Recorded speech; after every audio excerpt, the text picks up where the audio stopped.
The gift of India. ये poem Sarojini Naidu ji ने लिखी है। तो ये पोएम जब लिखी गई थी तब सेकेंड वर्ल्ड वॉर जस्ट ख़त्म ही हुई थी। इस पोएम में सरोजिनी नायडू जी ने बताया है कि इंडियन सोल्जर्स जिनका उस वर्ल्ड वॉर में कोई लेना देना नहीं था, उनको लड़ना ना लड़ना, मतलब अगर वो ना भी लड़ते तब भी उनको कोई नुकसान नहीं होता, बट फिर भी उन्होंने लड़ा, ब्रिटिशर्स के लिए लड़ा और उनके कहने पर लड़ा, उनकी एडवांटेज के लिए।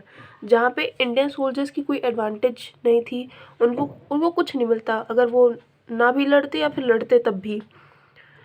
तो इस पोएम में जो सरोजिनी नायडू जी ने, इसमें जो पोएम के वर्ड्स हैं वो सरोजिनी नायडू जी ने ऐसे रखे हैं कि जैसे मदर इंडिया बोल रही है वो वर्ड्स।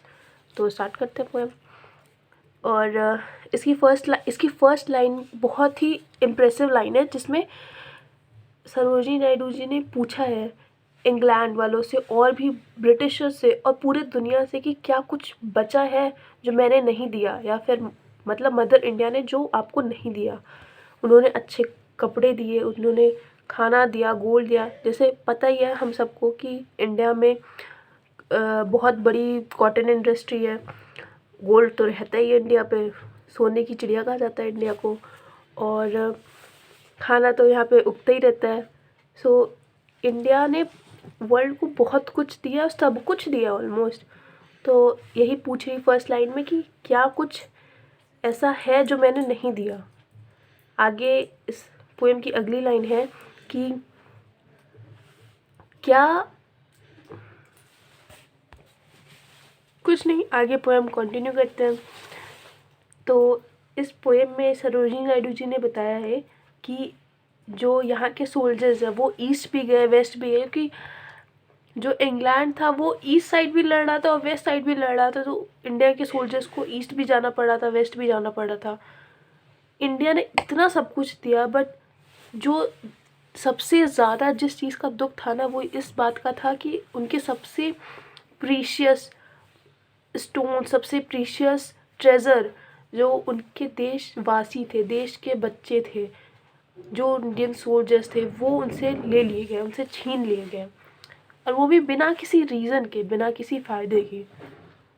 इंडियन सोल्जर्स बस वहाँ पे लड़ रहे थे तो बस अपनी ड्यूटी समझ के और अपने उस डेंजरस हथियारों के साथ बस अपनी ड्यूटी समझ के वहाँ पे लड़ रहे थे।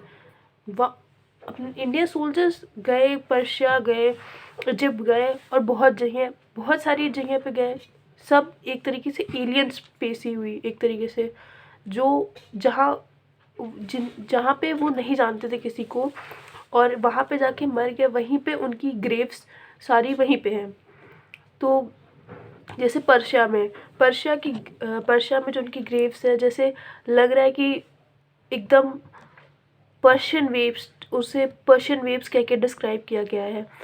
और इजिप्ट में उनकी जो ग्रेव्स हैं वो एक तरीके से एक रैंडम शेल जैसे रेत में बस बिखरी हुई हैं, और उनकी जो डेड बॉडी है, मतलब उनके हेड पीले हो गए हैं, उनके हाथ टूटे हुए हैं, बट फिर भी इतना सब कुछ होने के बावजूद भी वो एक ऐसे भाव से वहाँ पे हैं जैसे कि बस मन कहे कि बस वो ब्रेव है, बस ऐसा है कि बस ब्रेव है वो। और